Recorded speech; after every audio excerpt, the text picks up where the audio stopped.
Why are fighters so broke? Well, there's a bunch of reasons, but number one, we have to train all day. We have to train. We don't get paid for training. Nobody gets paid for training. The fight promotion doesn't pay you for training. They pay you to fight. And the amount of training that you have to put in that fight is way more than you're getting paid at almost every level. Now, there's a whole bunch of other things that go into that. I think that fighters aren't the most conscientious people. We're not the most organized. We're not always the most disciplined. We're kind of those people that are more on the fringes of society. Like if we didn't end up in a gym, a lot of us would end up in jail. That's kind of a joke, but not really. Especially the fighters that I know and grew up with. Conscientious people are very organized, very structured. If you're looking to generate a lot of money, one of the easiest ways is to do something that's very boring, that other people don't want to do, and do it over and over and over and over and over again. That's what most jobs are. Nobody wants to sit at a cubicle doing this all day. That's so boring. If I had to do that, I will actually kill myself. I cannot do that. A lot of fighters are like that. We're more artistic, we're more creative, but those kinds of temperaments are way more difficult to make money with. Martial art. So most fighters are actually artists, right? And like fighters, most artists are broke. We're singers or painters. All of the money is getting made at the very, very top. And everyone else is a starving artist. In the fighter's life, it's the fight that pays the bills. Now, how many times a year do we fight?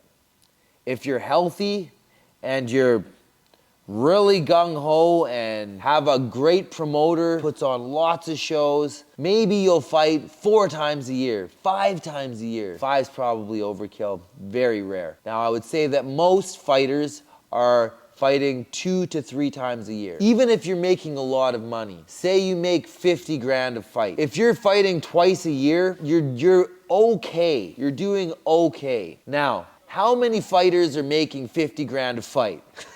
Not very many. Like say you're on the main event of a national level promotion. You're making like 2,000 to show, right? To show up and go to the fight. And then another 2,000 to win the fight. Or maybe 22 and 22, something like that. Maybe at the very top of the line in the regional, national scene, you'll see people that are making 3 and 3 or 4 and 4. But I haven't heard of anybody making any more than that in the 25 years that I've been a pro fighter. So if you're making 8 grand and you're making that 2 or 3 times a year, that's $24,000 you just made. Congratulations. So I believe the poverty line is like $25,000, which if you live where I live, it should be a lot higher than that because everybody's rent is like 3 grand. It's crazy out here. That's not even the amount of money you're making because we're not counting how much you're paying to train because it costs money to train. Either you're paying a trainer 10% of your fight purses, on top of paying your manager another 10 to 15 to 20% of your fight purses. Or you're paying a membership at a gym, which is $150 to $200 a month. And then you got to think about all the food that you have to eat. Right now, everybody eats food, but not everybody has to eat like a fighter. We have to have the ideal diet,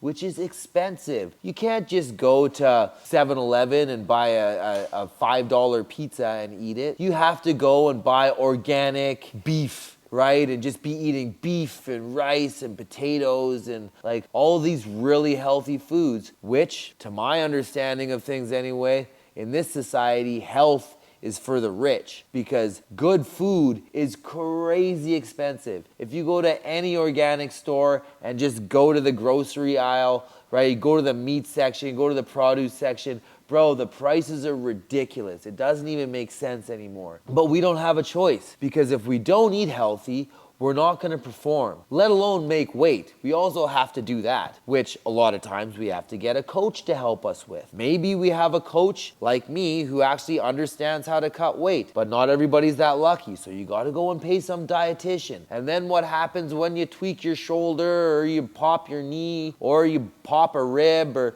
whatever? Okay, now you need massage therapy. Now you need PRP. Now you got to go to see a chiro. Oh, and we haven't even talked about lifting yet. Most coaches don't really understand how to do any conditioning or don't understand how to ideally condition athletes. So most athletes will go to a conditioning coach for that. And maybe you pay another 5% out of your purse, which is now gone down to by 25% at least, right? Or you have to pay the guy. Either you pay him for the programs that he's giving you or you pay him a monthly fee. But this stuff all adds up like crazy. I think when I was in the UFC, a training camp would cost me somewhere around $7,000 to $10,000. Now, my starting wage when I was in the UFC was $10,000 to show, $10,000 to win.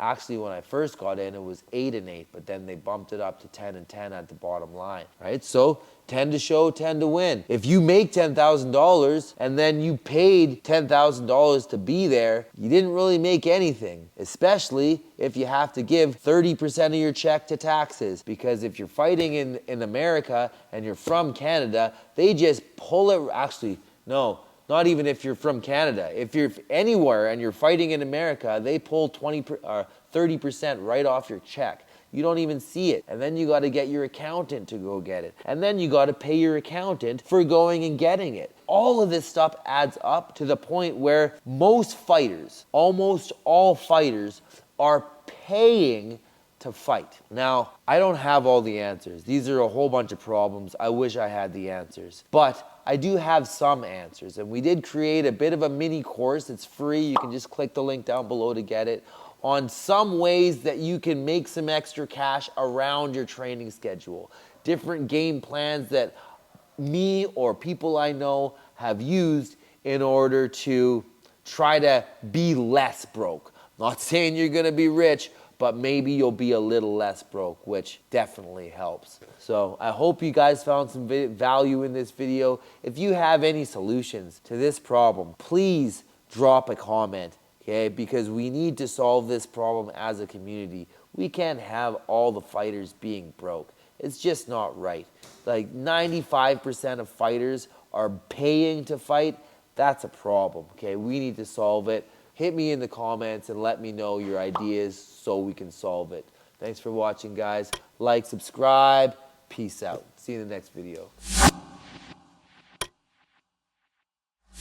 You want to fight in MMA like this right now? This is the perfect time to sign up for my Pro Fight Guide. Every single video that I ever release, including the anti-wrestler guide, which is like 70 plus videos. We got the MMA basics course that we're building right now, getting new videos out there every single week. This is my 22 years of MMA experience bottled up in one package. I fought in the UFC. I train elite guys. Ali Wasuk just won the belt. BFL Bantamweight champion. If you want to be like this guy, get into this course right now. You also get access to my private community. You'll be able to talk directly to me. Send me things that you're struggling with. Say you're getting armbarred by everybody, getting smashed by wrestlers, you're getting ground and pounded, whatever the situation is, let me know and I will personally help you. I can send you videos. You can send me your training videos, but I'm not letting too many more people in, so get in now before we close it off forever.